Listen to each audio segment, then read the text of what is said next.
Alex the alter, a localized finite mind during a psychedelic experience, experiences ego dissolution and oneness with universal consciousness.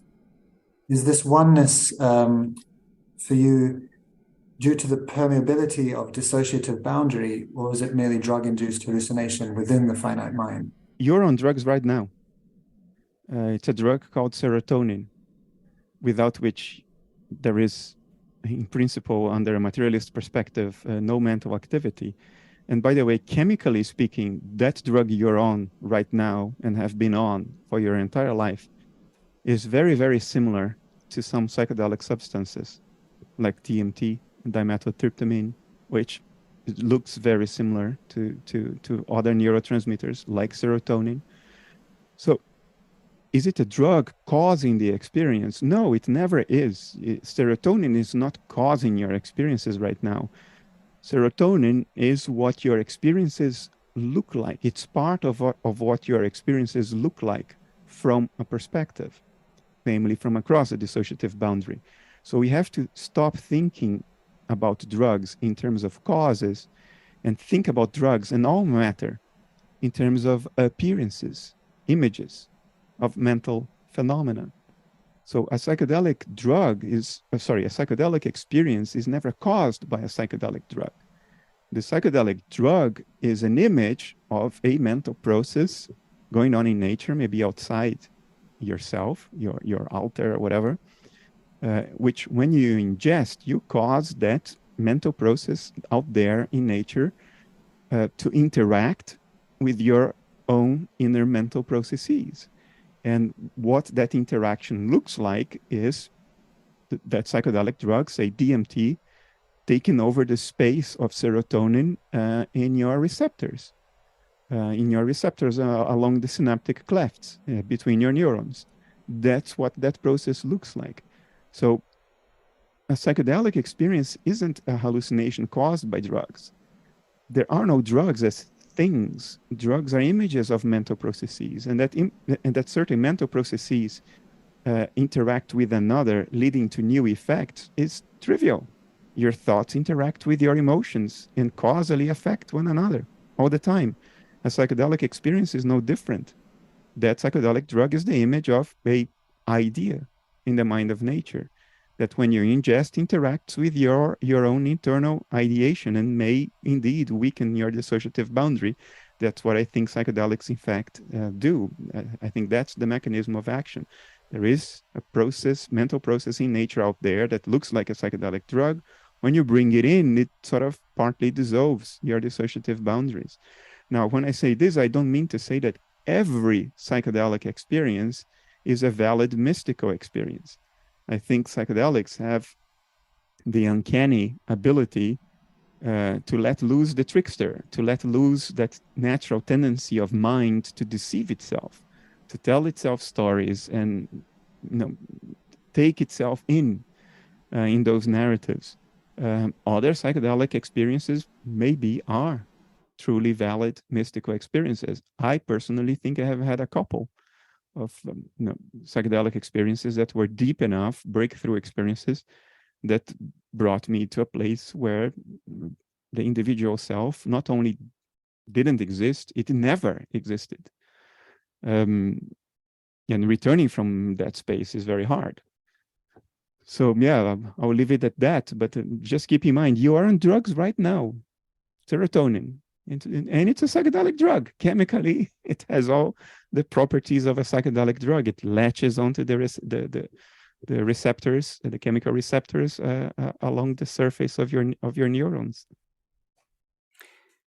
Yeah, just to add something to that. Yes, if as you say, Bernardo, psychedelic substances are not really physical substances; that they're how mental processes in nature appear from our localized perspectives. Then when we, as you say, when we ingest a drug, it's really a mental process outside our finite mind interacting with the contents of our finite mind in exactly the same way that if we read Meister Eckhart or William Wordsworth or we listen to a Bach prelude, these are mental experiences that are generated outside our finite minds, interacting with our finite minds. There's not a lot of difference between the two. The difference is in the way they appear to us. But essentially, it's the same interaction of a process in consciousness, but outside our finite mind, interacting with our finite mind. And it has these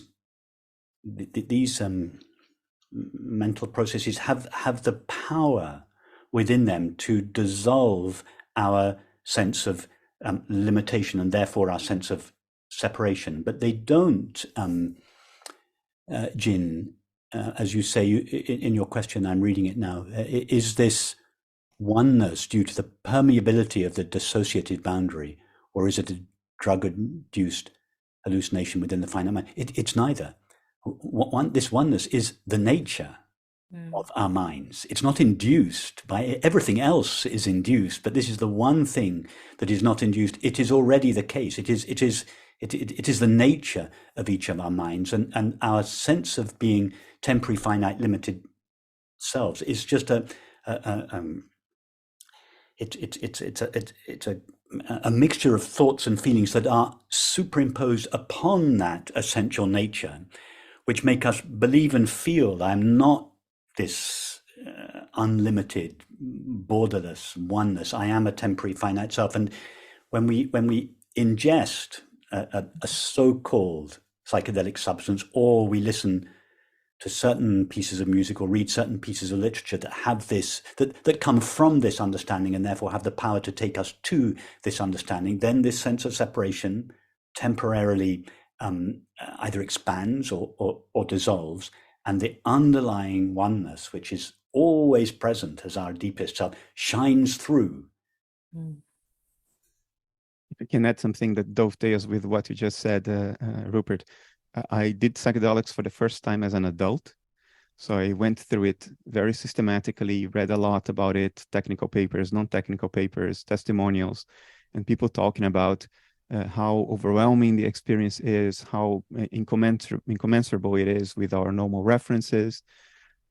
So I had the expectation that I would be surprised, that the experience would be something like I had never experienced before. It would be disarming in the sense of being so alien, so foreign, so new, so fantastic, and I prepared with that in mind. And when I had the first breakthrough experience, I had 4 experiences before because I followed the protocol of increasing the dose very slowly with medical supervision.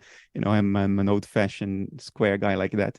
But when I had the first breakthrough experience, it did take me by surprise, but for the opposite reasons. Because what was most surprising and shocking to me were 2 aspects of the experience. One, it was a memory. It was nothing new. It was, I was remembering everything. And that was profoundly disarming. And it was very personal. I was expecting, you know, other dimensions, other realms of existence, other. And it was all extremely personal, very, very familiar, remembrances of very personal. When I say personal, I don't mean personal to Bernardo Kastrup. Bernardo Kastrup was not part of that. Personal in the sense that it's very, very close to that,